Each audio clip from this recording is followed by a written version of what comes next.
Mae'n bleser gan y Gomisiynydd yr Heddlu a Throseddu De Cymru gyhoeddi bod y gronfa i ddioddefwyr wedi cael ei lansio am y 4edd flwyddyn ac mae nawr ar agor ar gyfer ceisiadau.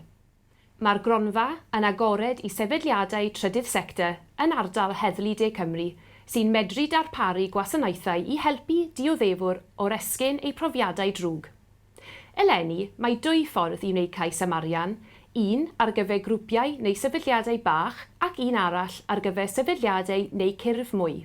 Enghraifft, hwyrach eich bod yn grŵp bach yn chwilio i ddatblygu gwasanaeth neu i drio syniad newydd, neu hwyrach eich bod yn gorff mwy gyda phrofiad o weithio gyda ddioddefwyr.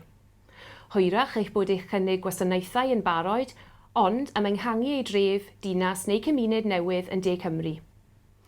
Rydym â diddordeb mewn syniadau creadigol a newydd i helpu sicrhau canlyniadau positif i ddioddefwyr. Syniadau sydd hwyrach yn gweddu gyda gwasanaethau sy'n bodoli yn barod. Am ragor o wybodaeth am y gronfa ac i wneud cais, ewch i wefan y Sefydliad Cymunedol yng Nghymru. Y dyddiad cau ar gyfer ceisiadau yw Ebrill y 12fed. Diolch am wrando a pob lwc gyda'ch cais.